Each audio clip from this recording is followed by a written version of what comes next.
Hello friends, welcome to my channel Middle Class Spicy. இன்னைக்கு நம்ம சேனல்ல ஹோம்லி ஸ்டைல் மட்டன் தம் பிரியாணி எப்படி பண்ணலாம்னு பார்க்கலாம். வாங்க நம்ம இப்போ வீடியோக்குள்ள போகலாம்.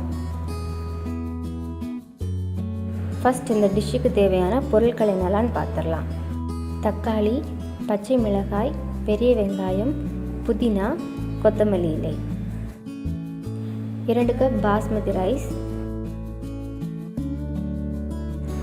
கொஞ்சம் முந்திரி, கிஸ்மிஸ், கொஞ்சம் சின்ன வெங்காயம், இஞ்சி, பூண்டு, பச்சை மிளகாய், முந்திரி. ஃபஸ்ட்டு இஞ்சி பூண்டு பேஸ்ட்டு, நெக்ஸ்ட்டு சின்ன வெங்காயமும் பச்சை மிளகாயும் சேர்த்து ஒரு பேஸ்ட்டு, அப்புறம் பிரியாணி மசாலா. பிரியாணி மசாலா எப்படி ரெடி பண்ணுறதுன்னு நெக்ஸ்ட் வீடியோவில் பார்க்கலாம். ஃபஸ்ட்டு கடாய் நல்லா காஞ்சதுக்கப்புறமா 2லேருந்து 3 டீஸ்பூன் அளவு எண்ணெய் ஊற்றிக்கோங்க. 3லேருந்து 4 ஸ்பூன் அளவு நெய் சேர்த்துக்கோங்க. நெய் நல்லா சூடானதுக்கப்புறமா தாளிப்பதற்கு பிரியாணி இலை, பட்டை, கிராம்பு இதெல்லாம் நம்ம சேர்த்துக்கலாம்.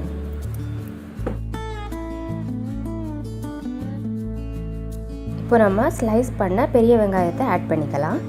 ஆட் பண்ணி இதை நல்லா வதக்கிக்கோங்க, பச்சை வாசனை போகிற வரைக்கும்.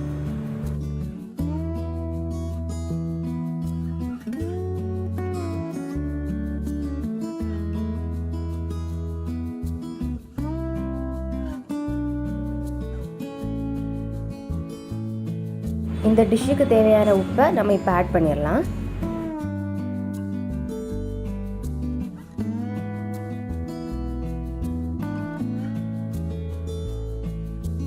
பெரிய வெங்காயம் நல்லா வதங்கினதுக்கு அப்புறமா இதுக்கு கூட கொஞ்சமாக புதினா, கொத்தமல்லி, தக்காளி, பச்சை மிளகாய் இதெல்லாம் சேர்த்து திருப்பி ஒரு தடவை நல்லா அதை வதக்கி எடுத்துக்கணும்.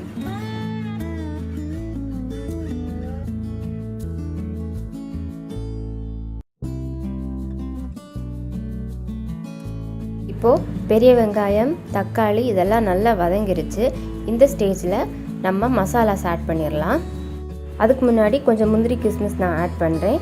இதை வந்து நீங்கள் ஃபஸ்ட்டே ஆட் பண்ணாலும் ஆட் பண்ணிக்கலாம். நான் இப்போ இதில் இடையில ஆட் பண்ணியிருக்கேன்.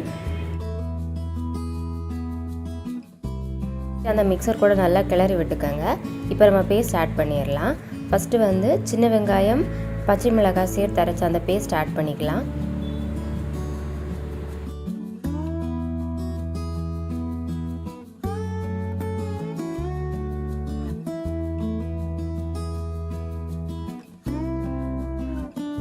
இப்போ நம்ம பிரியாணி மசாலா இதில் ஆட் பண்ணிடலாம். பிரியாணி மசாலா ஆட் பண்ணதுக்கப்புறமா நான் இஞ்சி பூண்டு பேஸ்ட்டு ஃபைனலாக ஆட் பண்ணுறேன். அப்போ தான் இதோட டேஸ்ட் வந்து இன்னும் நல்லாயிருக்கும்.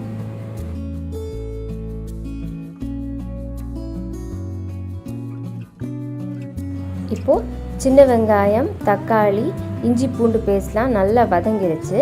இந்த டைமில் நம்ம வந்து ஸ்பைசஸ் ஆட் பண்ணிக்கலாம். 1 spoon pepper and 1 spoon chilli powder இதில் ஆட் பண்ணிடலாம்.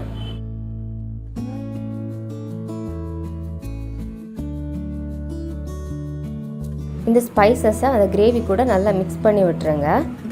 ஸ்பைசஸோட மசாலா ஸ்மெல் போனதுக்கப்புறமா நம்ம இதில் வேக வச்சு எடுத்த மட்டன் இப்போ ஆட் பண்ணிக்கலாம். மட்டன் வந்து கொஞ்சமாக உப்பு, மஞ்சள் பொடி மட்டும்தான் போட்டு வேக வச்சுருக்கோம். அந்த கிரேவி கூட நல்லா மிக்ஸ் பண்ணி விட்டு ஒரு 5 மினிட்ஸ் நல்லா குக் ஆக விடுங்க. மட்டன் நல்லா குக் ஆனதுக்கப்புறமா இந்த பிரியாணி செய்கிறதுக்கு தேவையான அளவு தண்ணி நம்ம சேர்த்துக்கலாம்.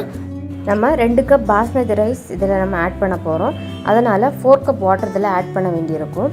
பட் இந்த மட்டன் வந்து ஏற்கனவே குக் ஆகி கொஞ்சம் தண்ணி விட்டுருக்கும். அதனால் நான் 1/2 கப் கம்மி பண்ணி 3.5 கப் தண்ணி மட்டும்தான் இப்போ இதில் ஆட் பண்ண போகிறேன். மட்டனும் ரைஸும் நல்லா சாஃப்டாக குக் ஆகிறதுக்காக 1 ஸ்பூன் நம்ம கர்ட் ஆட் பண்ணிக்கலாம்.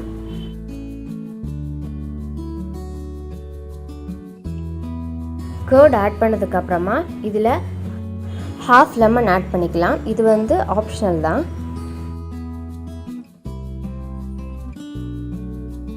தண்ணி ஆட் பண்ணதுக்கப்புறமா நம்ம உடனே வந்து ரைஸை வந்து போடக்கூடாது.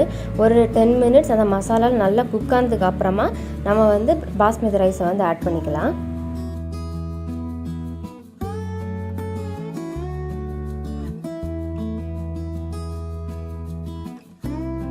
ரைஸ் ஆட் பண்ணதுக்கப்புறமா இதை ஒரு தடவை நல்லா கிளறி விட்டுக்கோங்க.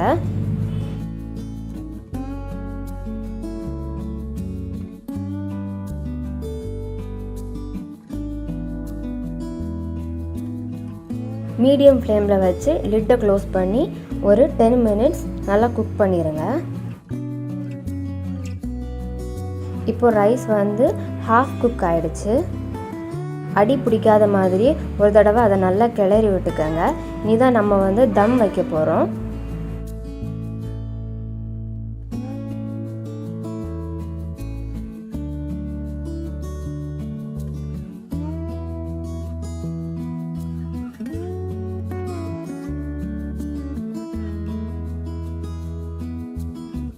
தம் வைக்கிறதுக்கு ஃபஸ்ட்டு வந்து மீடியம் ஃப்ளேமில் அடுப்பை வச்சுக்கோங்க. தோசைக்கல்லை ஒரு 10 மினிட்ஸ் ப்ரீ ஹீட் பண்ணதுக்கப்புறமா இந்த பிரியாணியை அதுக்கு மேலே ப்ளேஸ் பண்ணி 10 மினிட்ஸ் நல்லா குக் ஆகிறது வரைக்கும் அதை அப்படியே விட்டுருங்க. இப்போது 10 மினிட்ஸ் ஆகிடுச்சு. பிரியாணியும் நல்லா குக் ஆகிடுச்சு. நீங்கள் பார்த்தாலே தெரியும் நல்லா உதிரி உதிரியாக இருக்குது. இப்போது கார்னிஷ்காக நான் வந்து இதில் வந்து எக்கும் கொத்தமல்லியும் ஆட் பண்ணிக்கிறேன். ஹோம்லி ஸ்டைல் தம் பிரியாணி ரெடி ஆகிடுச்சு. இப்போது இதை நம்ம ஒரு பிளேட்டில் சர்வ் பண்ணிக்கலாம்.